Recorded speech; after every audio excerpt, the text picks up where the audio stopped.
Photo में अच्छी ले लें। हो गया सर? प्रधान जी, प्रधान जी ने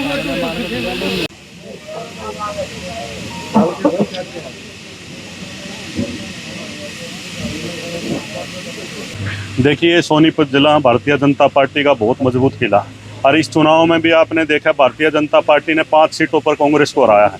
और आज मैं गोवाना में आया हूँ, और गोवाना में इंद्रजीत विरमाणी परिवार, ये विरमाणी परिवार हमेशा से भारतीय जनता पार्टी का एक मजबूत स्तंभ रहा है, और इस किसी भी चुनाव में हमेशा भारतीय जनता पार्टी को इन्होंने जिताने का काम किया है। आज हमारा जो सक्रिय सदस्यता का अभियान है, तो मैं आज ये विरमाणी परिवार चेयरमैन भी है नगर परिषद का, तो वो पहला परिवार है जिनको आज मैं सक्रिय सदस्य बना रहा हूं। तो मैं इनको बधाई भी देता हूं, क्योंकि भारतीय जनता पार्टी को जो इन्होंने मजबूत किया है, मैं जिला अध्यक्ष होने के नाते इनका धन्यवाद करने भी आया हूं, और आज इनको पहला सक्रिय सदस्य गोवाना का बनाया जा रहा है। सबसे पहले तो जिला अध्यक्ष का धन्यवाद करता हूं, जिन्होंने इतनी सोच के साथ चिंतन से काम किया है। चाहे कोई भी चुनाव आया है, चाहे लोकसभा का है, चाहे विधानसभा का है, चाहे नगर परिषद नगर पालिका के चुनाव हैं, हमेशा इन्होंने अपनी सक्रिय भूमिका निभाई है। इसके लिए मैं पूरे संगठन का दिल से धन्यवाद करता हूं। और आज सक्रिय सदस्य की शुरुआत करने गोहाना आए हैं और मुझे इसका सक्रिय सदस्य बनाया है, इसलिए मैं इनका आभार व्यक्त करता हूं। और जो निष्ठा से इन्होंने मेरी ड्यूटी लगाई है आगे और सदस्य बनाने के लिए, मैं इनको आश्वासन देता हूँ कि इसको पूरा करने का काम करूँ। अभी तक कितने सदस्य बनाए जा चुके हैं? लगभग मेरे ख्याल में जिले से 47,000 प्लस सदस्य बन चुके हैं, और टारगेट 50 से 52,000 का है, वो बहुत जल्दी पूरा कर लिया जाएगा। प्रदेश अध्यक्ष मोहन लाल बड़ोली भी आज आपके पास पहुंचे और उन्होंने प्रशंसा भी की है, क्या कहना चाहिए? मैं धन्यवाद करता हूं अध्यक्ष जी का, जिन्होंने छोटे से निमंत्रण पर अपने व्यस्त समय पे आए और हमारा आवेदन स्वीकार किया है। और सक्रिय सदस्य के लिए भी उन्होंने डिस्कस किया है। हमने उनको भी आश्वासन दिया कि अपनी जिम्मेवारी को निष्ठा से निभाएंगे।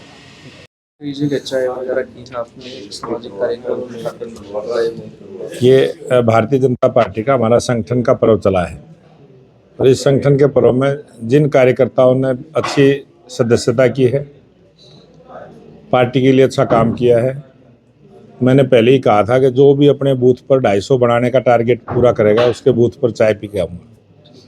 जो भी कार्यकर्ता अपने शक्ति केंद्र पर, अपनी शक्ति केंद्र के सभी बूथों को 250 की हिसाब से पूरा करेगा, उसके भी घर भोजन करेंगे। और जितनी भी हमारी 42 विधानसभा जो हमारे हैं, उन सभी पर मेरा प्रवास का कार्यक्रम है, वो लगातार जारी है। सभी उन्हीं 42 विधानसभाओं पर मेरा जाने का टारगेट है, ताकि जब अगला चुनाव आए तो वो 42 की 42 हमने जीत में बदलनी है, कमल का फूल खिलाना है, और 50,000 सदस्य प्रत्येक विधानसभा पर हों, ये टारगेट हमने लिया है, जिसको हम पूरा करेंगे। और 36 लाख से ज़्यादा सदस्य हमारे बन चुके हैं, 20,000 से ज़्यादा सक्रिय सदस्य बन चुके हैं। 17 दिसंबर को पहली सूची हम जारी करेंगे, और पहली बार ऐसा होगा कि जो भी सक्रिय सदस्य बनेगा उसी को पार्टी में भागीदारी मिलेगी, वही पदाधिकारी बनेगा, उसी को जिम्मेवारी मिलेगी। पहली बार इस प्रकार की व्यवस्था हम पूरे हरियाणा में लागू करेंगे। जिस तरह से बड़ौदा रहे, तो वहाँ प्रवास कब करेंगे?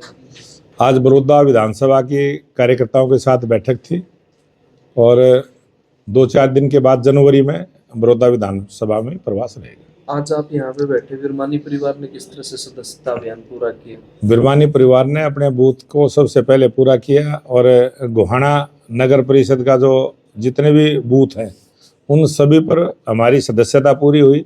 गोहाना विधानसभा ने बहुत अच्छी सदस्यता की है, और अभी कुल 5,000 की संख्या बाकी है, जो अपने टारगेट जो गोहाना विधानसभा को दिया था, मुझे लगता है उसको भी ये 2-4 दिन में पूरा कर लेंगे। सभी पार्षद भी यहाँ बैठे हैं, इंद्रजीत विरमानी जी भी हैं। गोहाना के लिए कुछ विशेष, क्योंकि पहली बार विधायक यहाँ से गोहाना का बना, पहली बार विधायक भी बना है और मंत्री भी बना है, और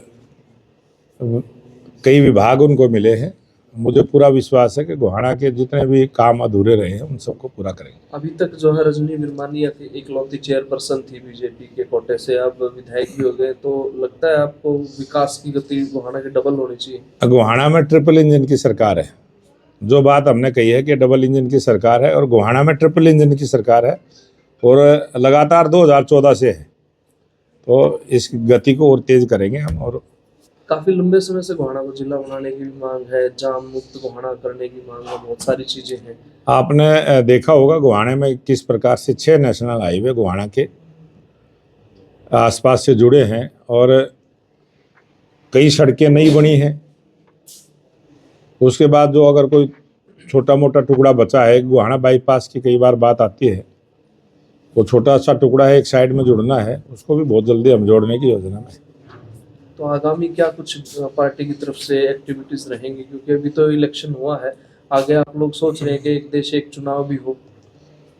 ये देश के लोकप्रिय प्रधानमंत्री नरेंद्र मोदी जी का जो विजन है, जैसे वन नेशन वन इलेक्शन की जो बात है, इससे पहले बहुत सारी ऐसी चीज़ें की हैं, जैसे समान विकास के काम पूरे देश में हों, उसकी योजनाएं हमने बनाई।